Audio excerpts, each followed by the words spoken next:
Hello and welcome to the Ethical Brand Directory. We've got an amazing interview lined up for you. But before I get started, I just want to introduce myself. I'm Roberta Lee and I'm the founder of the Ethical Brand Directory, and I actually love this project. There are so many awesome brands, and today I am delighted to introduce you to Leonie. And she is the founder of an amazing brand, and I'm not actually sure how you pronounce it properly, so I'm going to leave that to the expert. But for now, I'd like to introduce you to our interviewee. Hello, everybody. My name is Leonie, and I am the designer and founder of Gaia Dubos, which is a sustainable fashion brand based in Quebec, Canada. See, now I'm very glad that you introduced that, because I definitely do not know how to say the name of your brand. You can say Gaia and Dubos, Okay. but since it's in French, so I say Gaia et Dubos. You should definitely have instructions on how to say the name of your brand. I mean, I've been butchering the name of brands for a while since I've been doing this project. Yeah, that's normal. Well, listen, thank you very much for finding some time today and being interviewed. I wanted to ask you a few questions, as you know, so that the audience, so that people visiting the directory can really get a good feel for your brand and what you represent. So I'm going to kick off with my first question and just say that basically, could you just give everybody a brief overview of the brand, and maybe just talk through like your products, like what it is you sell, just so people know, what you're about.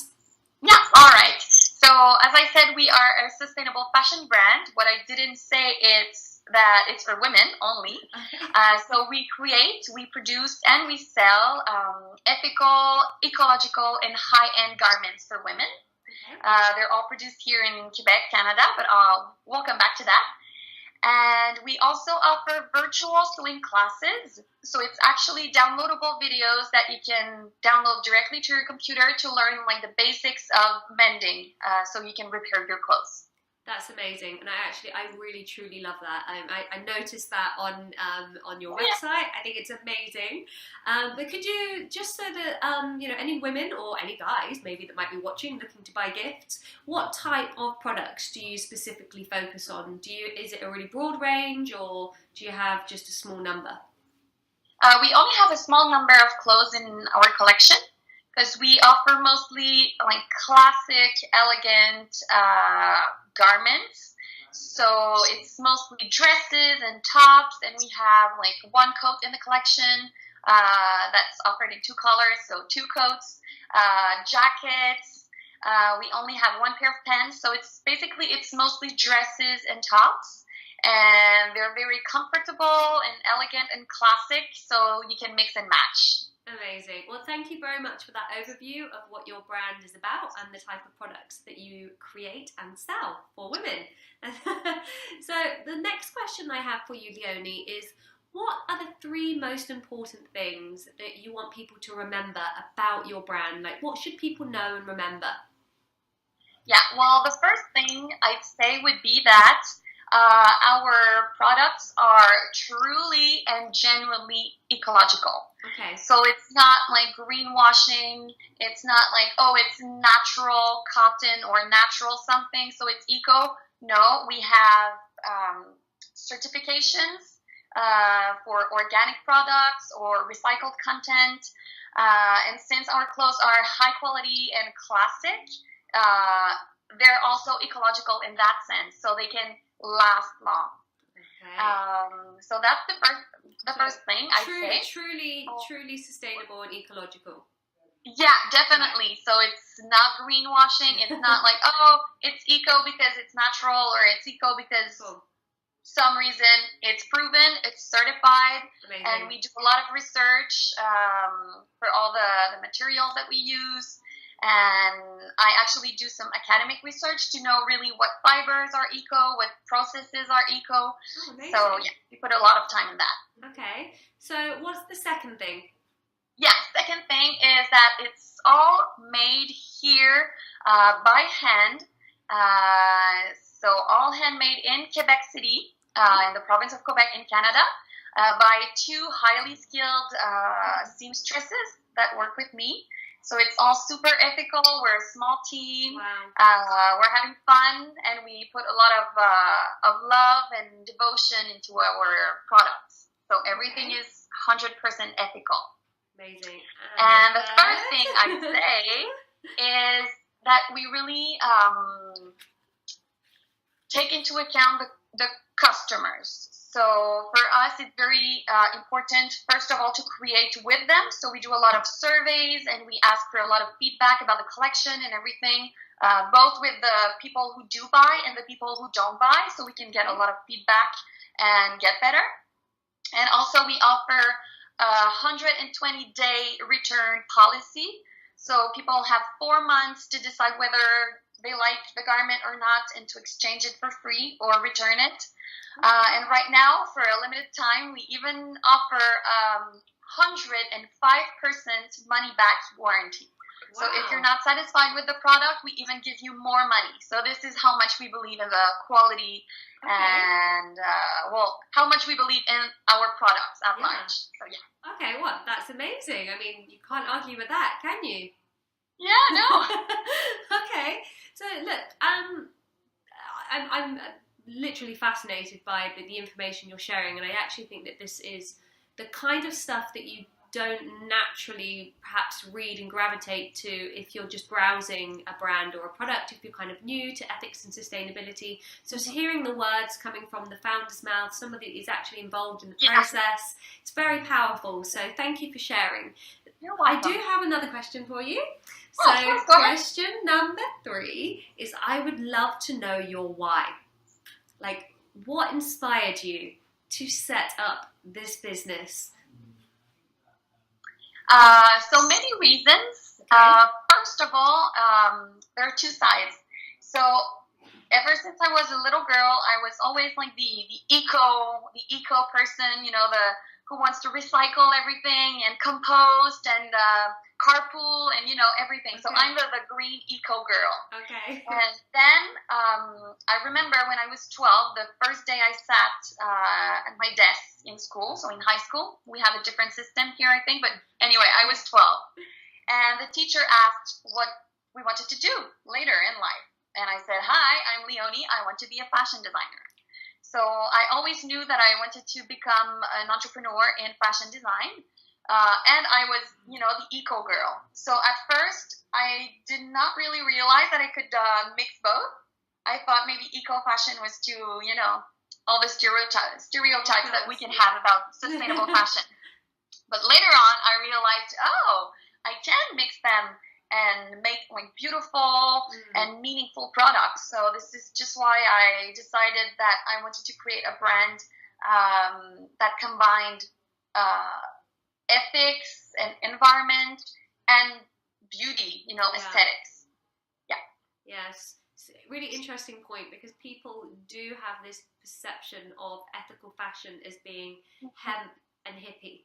And I think that's just because a lot of the stuff that was available in the early days was exactly that. Very comfortable, but not very mainstream, not mainstream aesthetics that everybody could kind of see themselves wearing, you know, like it's lovely to discover brands like yours that are taking into account the ethics and this aesthetics as well, because I think that's very important for appealing to a wider market. So amazing that you're passionate about that. So thank you very much for sharing your why. Now, you're a small business. You've just mentioned you're a very small team. So when you're that small, what kind of challenges do you face, and you know, what do you do differently to try and overcome those challenges? So how do you reach the people that you want to sell your products to, really? So I'll start with the issues, the problems, the barriers, and the difficulties, and then I'll go with what we do to overcome them. Brilliant. So for sure, it's very, very, very hard to, you know, just get known and sell and get people to trust you and try your products, because, you know, you're new. Nobody knows you. Yeah. Nobody knows what you do. So this is very, very, very hard, especially when you don't have like big budgets for publicity and to hire like experts for web marketing and email marketing and everything. So I think you have to jungle with all the hats basically as an entrepreneur. You have to try everything and know a bit of everything. And what you can have done but by other people, you should. Like for me, the production, I don't really touch. Like I draw the patterns, I sew the prototypes, but after the final production, I don't do it. So my seamstresses do it. So yeah, I think the main challenge is really to get known, to get people to trust you, and to try your products. So what we do actually to overcome this is to, as I mentioned earlier, really work with the customer to develop some garments that they like, that they want to try, that they want to buy, but also offer like very flexible return policies. Even now we offer a new service that we go in people's home in the area of Quebec City. So we go into people's home and we show them the collection if they want to try it on, or if we can take their measurements to determine the best size to choose. We also offer Skype consultations to help people who don't live necessarily in Quebec City, to help them take their measurements and determine with them the best size to choose. That's incredible. And then we have a lifetime seam warranty. So each and every single seam on our products are life warranted. Wow. So I think it really helps. It's all strategies that can help people to trust in your brand and to try to, maybe they'll want to say, oh, maybe I could try and we'll see, because it seems like a trustworthy brand. Amazing. Wow. I'm just falling in love with your brand even more the more you speak. This is incredible. You are so committed. I am. Yeah, I live in London. I just wish there were more brands doing what you're doing here, because that service is just that is what you pay for. That is when you know that you are paying for what you get in terms definitely. of that full round service and care. I think that's absolutely amazing. So, oh gosh, you're going to start shipping to London soon, or? Yeah, of course. We ship internationally, so everybody, you can just try it out. Amazing. You order what you want, you try it out. If you don't like it, you just return it. So, right. Yes. Okay, good. So international shipping, good to know. Yeah, definitely. Okay, so a slightly more sort of serious question, but one I think is really important. But I'd like to ask all of the founders of the brands to understand what their beliefs are and why it's important to be ethical in business. So, what are your views on that? Well, for me, it's so hard to answer to that question, because for me, it's just the obvious. It's just, why wouldn't you want to be ethical? Why wouldn't you mind? So it's just so hard to answer to that question, because I don't know. I don't know otherwise. Yeah. I don't know if it helps, because seriously, why do you want to be ethical? Because you're a human being and you want to help other human beings, and you want to respect the planet and the animals and everything. Yeah. So this is just a big why, just because you're human. And you want to give love and give respect to others. So that's the big why. That's an amazing answer. But you're very unique in terms of, that's obviously in your DNA. That's you. You don't think anything else. You said you were known as Eco Girl growing up. So that's incredible. But you are a rare breed.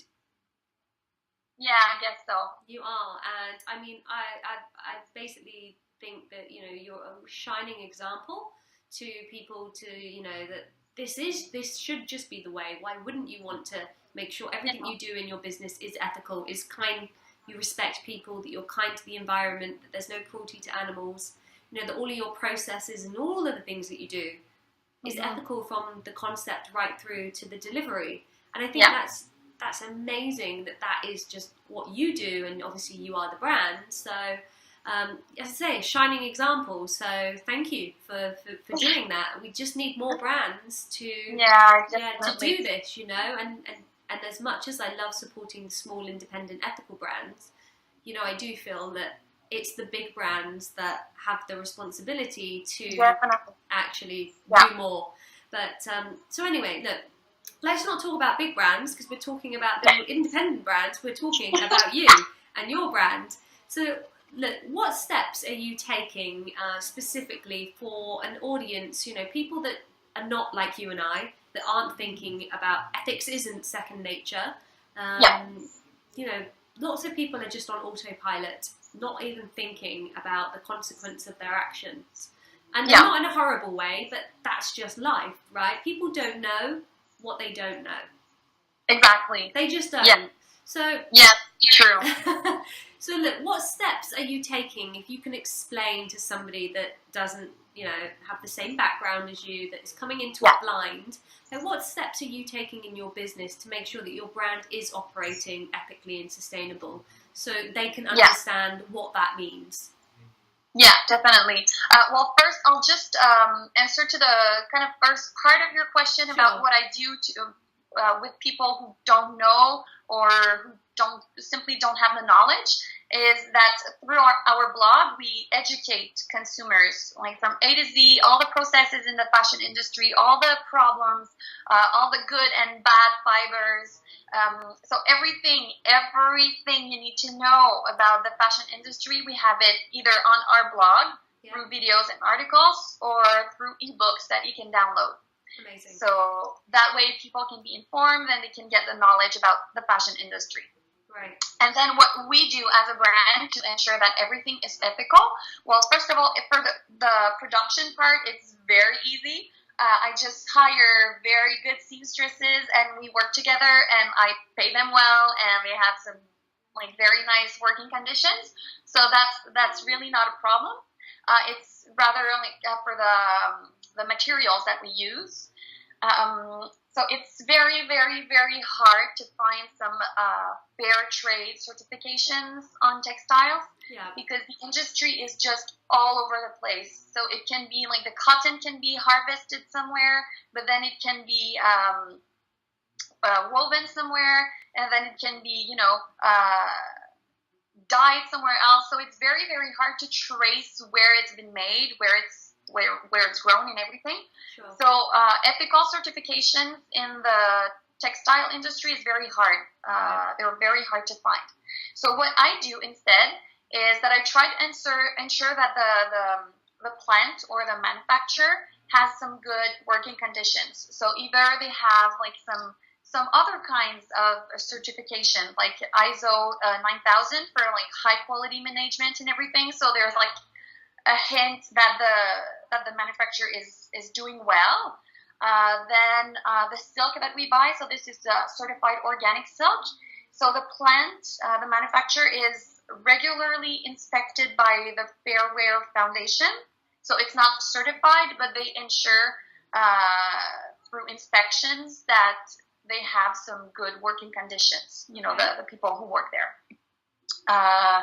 And then we buy only like when it's natural fibers, so like silk and cotton and everything. So they're all certified organic. So I hope that it really, I don't know, for me it's when a textile is certified organic, it says a lot about the producer. And I tend to want to believe that the people who worked in like for harvesting the cotton or anything, they had some better working conditions just because there is no chemicals in the textile. Yeah, sure. So this says a lot. So yeah, for me, it's been a real challenge to find both ecological textiles and ethical textiles. Right. So the first thing I look at is that they're ecological, and then if they're ethical, oh, that's perfect. But it's so hard to know. Yeah. It's just so hard to know. Yeah. Okay, well, I mean, it's hard for you to know as somebody that works in the industry. It's even harder for the average consumer that just doesn't know. So Yeah. having the ethical brand directory, for example, I know there are many directories, but having a place where people can go which is specifically showcasing the brands that Yes. are taking the steps and the efforts and taking Yeah. the time to share their story, for example, being interviewed as well, Yes. and talk through what it is they're doing. I think that's, as you say, education, informing people. And I love the word education, but I prefer the word empowering people. Because I think if you give people the knowledge and you give it to them in the right way, then they will feel like they want to take action because they want to make a positive change. Whereas sometimes education can feel like you're being told something. And maybe you're told it in a certain way, but I think what you're doing is incredible.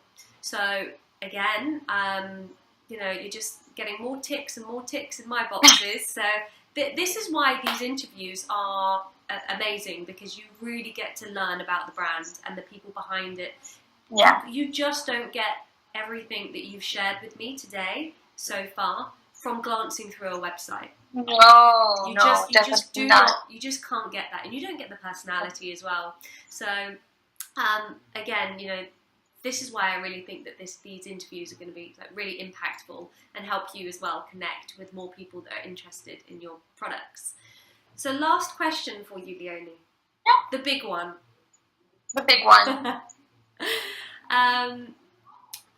Look, so the fashion industry.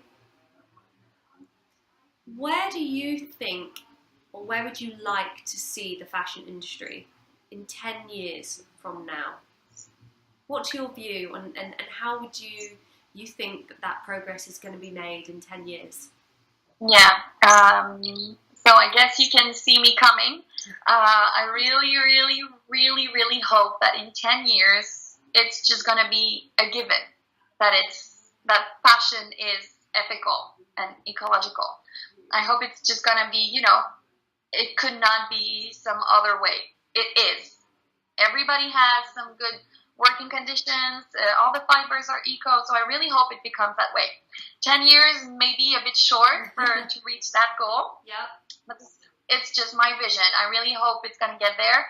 And as you said, I think it's the responsibility of big brands to act and take actions towards that goal. But I really also think it's the responsibility of each and every consumers. So if you don't change the way you buy, the way you think, and that you don't vote with your money when you buy something, I don't think it's going to change, because big brands want to make money, right? It's the first goal of any company. Yeah. So if you continue to buy and not say nothing and just, sorry, but just shut up and keep buying there, and you just don't mind, well, nothing's going to change. This is true. Nothing's going to change. So I think it's really the responsibility of basically everybody, in governments and small brands and big brands and people like you, you talk about the good thing. So yeah, I really hope it's gonna change. 10 years might be a bit short to reach that heaven, but I really hope that someday it's gonna be just a given that it's ethical and eco. Absolutely. And 10 years might be a short window of time, but I think we have to be ambitious when we look at all of the challenges that are at play at the moment. If these continue to build over the next 10 years, can you imagine the type of place can you imagine how life is going to look if we don't do something dramatically? Yeah. So that's why I love to pitch the 10-year, because 10 years is but it's quite close, that means that we have to take drastic action. Yeah. Okay, so actually I skipped a question. My apologies, but I'm gonna throw that one in. So look, we've spoken about ethics and ecological kind of fibers and production, but there's another word that's being thrown around a lot. Along with ethics, you've got sustainability, and sometimes the two can mean very different things. You can be very ethical, but maybe not very sustainable. You know how it all works. But so I know that you are an online business, but you also do in-person stuff. Like you just explained that your business is probably a little bit different to the majority of the brands that are listed on the directory. They tend to just have a website and do, you know, an online business and maybe some pop-up shops occasionally. But I think yours is a bit different. So can you tell me what you're doing from your perspective to run your business sustainably and reduce your environmental impact? Yeah. Well, first of all, I just want to agree with you that sustainability is ethics, environmental, and profits, right? Is it your view or? So yeah, so sustainability, looking more at the environmental impact, like the consequence of your actions, basically your footprint. So more of an environmental thing, and sustainability is also about longevity of doing something. If it's just a short, sharp kind of production line, is that sustainable? You know, versus to somebody that's invested in creating a product for the next 10 years, for example. Yeah. So, and then of course ethics, as you highlighted, it's around the treatment and the fair treatment of humans and animals, for example. That's not maybe necessarily the industry's view on it, but from the ethical brand directory and all the people in the network, that tends to be our typical kind of view on the distinction between being ethical and being sustainable. So yeah. Okay, all right. So, well, I talk a lot about sourcing and all the textiles that we choose. So everything is eco, all the dyes, even we have some buttons that are handmade in Ghana with recycled glass. So you see, it goes far with the materials. And then when I design the products, I really think about will it last long, both physically, so the physical durability, the quality, and also the emotional durability. So I really want to create classic designs that people can wear over time, like for years. I want to incorporate some transformable or modular components so that people can play with their garments. So you can I'm not going to say more. Everybody can go online and check out what we do. And then what we do with production, well, first of all, each and every scrap we put in a bag and we either recycle it or we have a project of maybe making some stuffed animals with the scrap. So anyway, we'll see where it goes, but we don't throw anything away, not even the threads. And then with the production, how we do here at Gaia Dubos is that we produce only on demand. So since we sell so far only online and to a couple small boutiques, what we do is either when a customer orders something online, we don't have an inventory. We only have the samples in one size. Okay. So to show for the photo shoots and to show the boutiques, but other than that, we don't have any inventory. So it's all made to order. Sorry? All made to order. All made to order. Amazing. All made to order. So when someone orders, we produce it, so we don't have any loss. And when a boutique orders, a small amount of garments, we produce it for them. It takes a bit longer, but that way we don't have losses, and we make sure that we sell everything. Yeah. Okay. Yeah. Wow. Yeah. Yeah. Exactly. That is that is the model that you kind of hope that all fashion designers and brands will be applying and using in the 10 years from now. Well, that would be amazing. This is very hard. I'm not even sure. I hope so, but I'm not even sure we're going to be able to follow that model as we grow, depending on how we do it. But I think I'm trying to think about a model where even when we have a brick and mortar store, people can look at the sample and try it on, but then they order and they have to wait before they receive it because we produce it on order. But I think it's hard to function that way, but I think it really helps the planet, and that is awesome. I had a really quick thought. You should, if you're opening up a bricks and mortar store, maybe you should rent pieces. Oh, yeah, I know, definitely. That would be amazing. Well, we already do business with Chic Marie, which is a a renting website based in Montreal. Okay. So they do have some of our creations that they rent. So yeah, we could do that because in-house. Sometimes people will go and pop into the store, don't they? And they want something right now. Yeah. But you could rent Definitely. it and then maybe get it custom made. That's a great idea. Yeah. I love that model. Amazing. Okay, look, listen. I know we've ran over a little bit, but you've just so much value. It's amazing. Really loved meeting you and interviewing you today. You have been absolutely awesome. Thank you so much for your time. And for having me. You are welcome. You are welcome. And if you have any final words that you want to share with our viewers, over to you. Yeah, well, I would just like to invite you to go to our website, take a look at what we do and what we have. Unfortunately, the blog is mostly in French, but eventually we'll have it translated to English. But you can still, the website is in English, so you can browse and you can go to the online boutique. So don't be shy. Okay, amazing. Okay, well, thank you very much, Leonie. Thank you. Have a great day.